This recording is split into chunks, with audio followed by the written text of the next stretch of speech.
Oh boy, I've gone and done it. I've taken the Costco Kirkland Signature Driver, a driver that can be had for $199, and I've turned it into a super driver. On today's video, I'm going to explain how I did it, who I worked with in order to do it, and then we're going to be out here testing this driver so I can show you the results. Now, before we go any further in this video, I'm giving away a Kirkland Signature Driver, a brand new one that has not even been unboxed. We've been doing that in the run-up to 70,000 subscribers.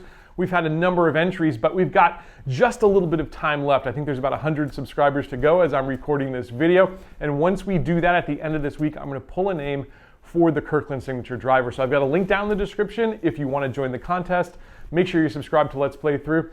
Let's keep going here. So we know the Kirkland Signature is a good driver. In my initial testing, I found it to be reasonably forgiving, and it's just about as long as anything that's on the market that could be as much as 3 times the cost of this Kirkland Signature. It hung with my TSR as well as last year's Mizuno drivers. And speaking of Mizuno, thanks to the fine folks of the Let's Play Through community, we found Mizuno shaft tips fit. That opens up a world of possibilities when it comes to upgrading the engine of the driver, which is the shaft. So I got on a call with another YouTuber, Adam, over at Elite Fit Golf. There you are. Hey, new Kirkland Signature Driver here, and I want to turn this into a super driver. I couldn't think of anyone better to do it than you. If we're talking about shafts, you know, weight is the most important thing. Weight is 80% of the fitting battle. The first one that I really liked last year was on the Titleist TSR3, and this was the Hazardous Smoke Red counterbalanced. I would say on the lighter side, you know, on the shaft it says 50 gram, but it's probably like 53 or something. And then I got fit, like I went through a whole serious fitting with PXG later in the year, and they put me in this Kurokage 55 gram stiff flex as well. The profile of each of those shafts is a little different. When you look at how a shaft feels, at least for me, what I find is the best way to kind of look at it is the comparison between how stiff the butt end is and the tip end is. The steeper that line gets, stiffer butt, softer tip, usually means a more flexible, a little bit, has a little more give to it. And those, at least with the Hazardous Red, that is definitely what that does, is it has, you know, a stiffer handle and a softer tip section.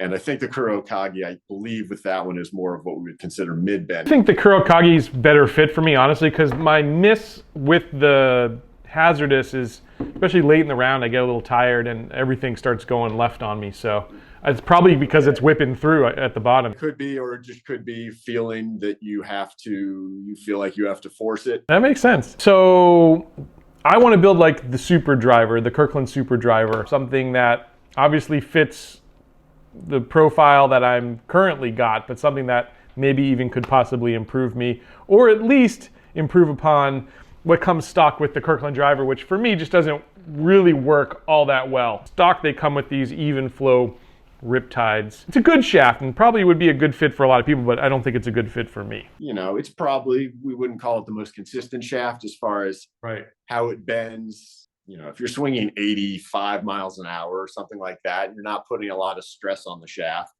then that shaft is probably going to be perfectly adequate. But if you put a little more load on it, then, you know, a shaft like that is usually going to start to show some cracks in the facade, shall we say. Right now I'm at, I would say, anywhere from about 96 miles per hour to, if I really go after something, I could be around 100, 101, or maybe 2 if I really took a whack. Based on all that, I mean, what would you say might be a good thing for us to try? So this, the Brava. Never tried that one. Which is Breakthrough Golf Technologies. They make stability punter shafts.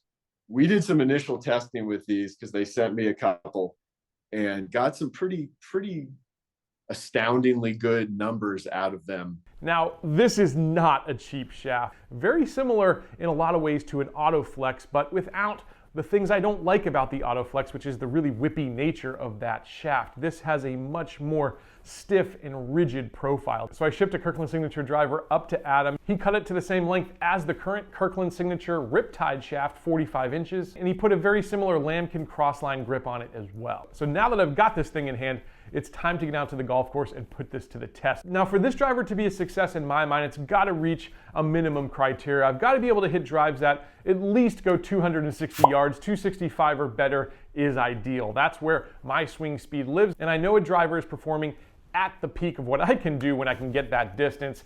I also need a driver that's going to be consistent. I want to have some forgiveness, especially on toe hits and low hits, because that's where I miss on the club face all too often. So I'm hoping I get some forgiveness there.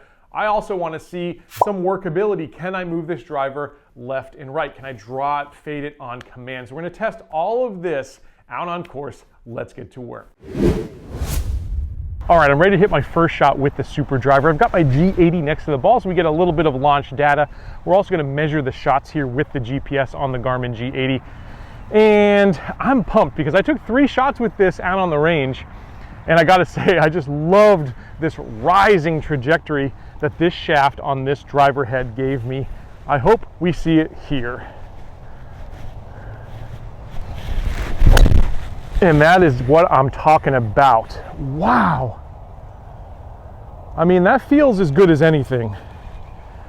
I don't know what it is about this shaft, other than it's a very expensive shaft, but that will almost leave a person speechless. I'm gonna hit one more, but let me tell you the launch monitor stats there. Club head speed was 101, ball speed was 150, smash factor was 1.48. The estimated carry on that drive, 244, which is at the top end of what I can do. Shot 2.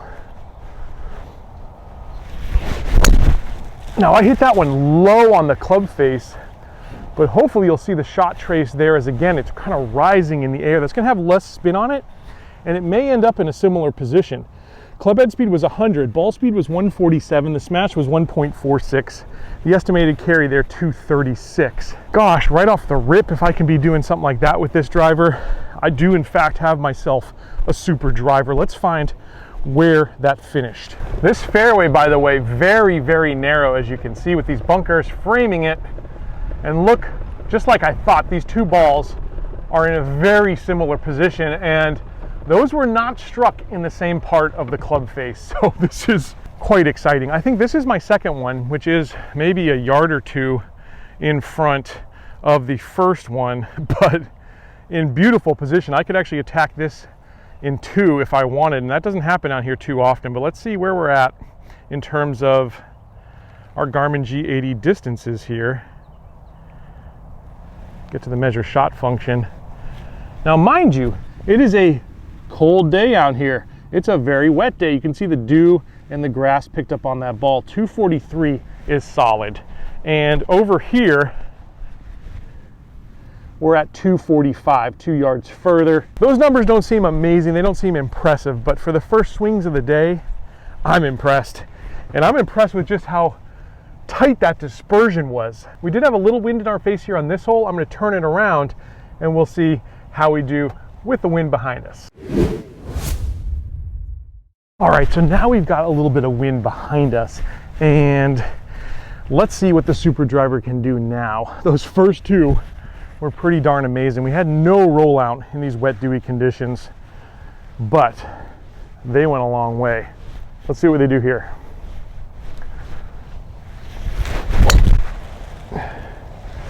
Oh my goodness. It's up there. It was heading towards the trees, but I had a nice little draw on it that took it back probably into the right rough. But that's the angle that you want in this particular hole. So if I was playing around, I wouldn't be so upset about where that finished.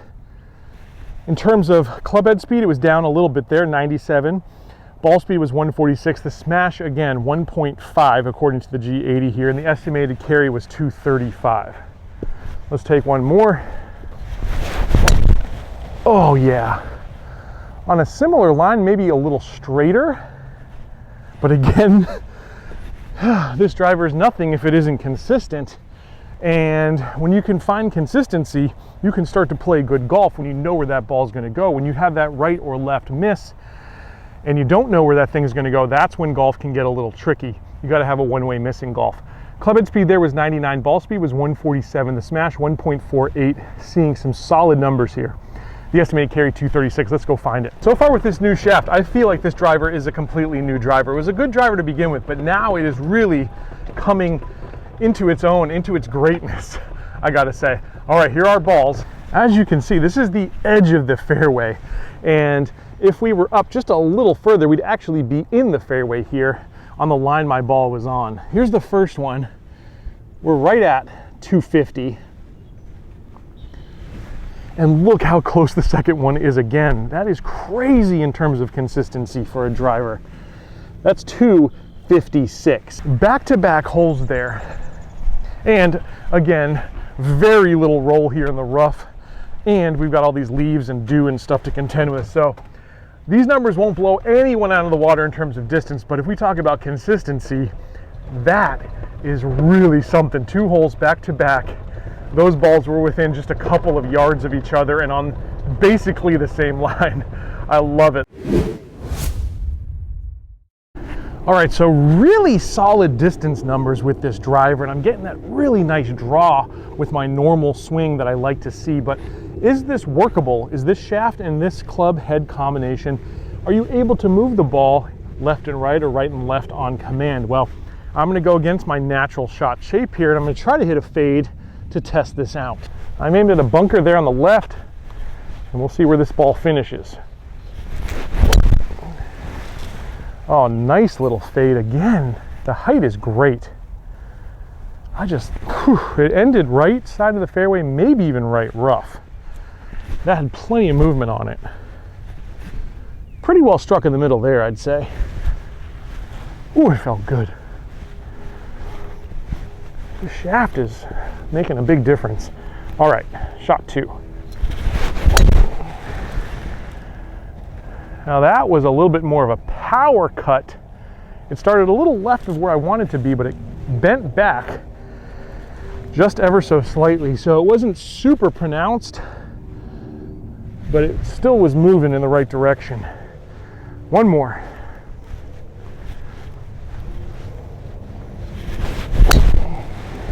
Moving in the right direction, not super pronounced. That first one really was. The second two, pretty forgiving results. Honestly, more amateur golfers are looking for hitting fairways rather than moving the ball right and left, but I always got to test it. I would say I'd give it a grade of a C+, maybe B. Again, I just may have made the most consistent driver of all time. Here's the distance, if I can get my watch to turn on. Here's the distance, 243. We walk up a couple of steps, probably 3-4 yards. What do we got here? 247. Again, fade swing, very wet. I don't know if you can see the dew on this ball, but we're not getting any roll. There's no tracks behind me of that ball rolling out. It's pretty much what you see is what you get. And over on the right, here's the first ball that moved a little bit more. And yes, it did catch the rough. And this one is the longest, 249, it looks like. All right, it's a little bit later here in the day. It's starting to dry up here. I want to see if we can get the most out of these clubs in terms of distance. And that is as good as I can hit a ball. So that's going to be very, very telling in terms of distance with this driver. Club head speed there, 99, ball speed 147. Smash factor backs up what I just said there, 1.49. The estimated carry, 237. Now, when I hit a ball that well, I gotta hit another ball. I wasn't planning on hitting another one, but I'm gonna. Oh boy, that might even be better. Wow. Club head speed 101, ball speed 148, smash 1.46, estimated carry 238. Woo! They look so good. Let's find out where they finished. In terms of consistency, I don't think it gets any better in terms of a shaft for me. And finally, we've got some distance numbers that make me really think we found something special here. So as you can see, this drive, dead middle of the fairway, 264 is the number. Well, hopefully you can see that because we're kind of in the shadow, but that's what it is. Walking over here though, this ball was the second one I hit that went even further. And that is a really nice number to see. 267, that was my number that I wanted to hit, and we finally did it. So 265 was the number I wanted to beat. I knew if I hit that number, we would have something special, and I think we have done it. Not only is the shaft probably the most consistent performer I've ever tried on a golf club, the Costco head is holding its own here in terms of distance. Really, really exciting to see. And so now you might be thinking to yourself, yeah, Gabe, you built a super driver, but it costs as much as the top end drivers now. And you're absolutely right, but I'd say it illustrates 2 points.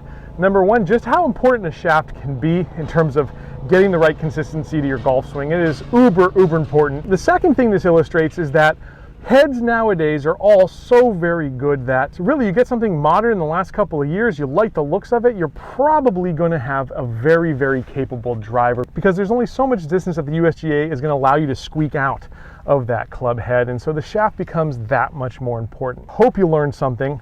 Thank you so much to AJ who helped me with this project. Go over to his channel, look at his Costco Kirkland Signature Driver review. He did a great job. Make sure you subscribe to his channel. And if you're not already, of course, subscribe here on Let's Play Through. I'll catch you next time on another edition of Let's Play Through.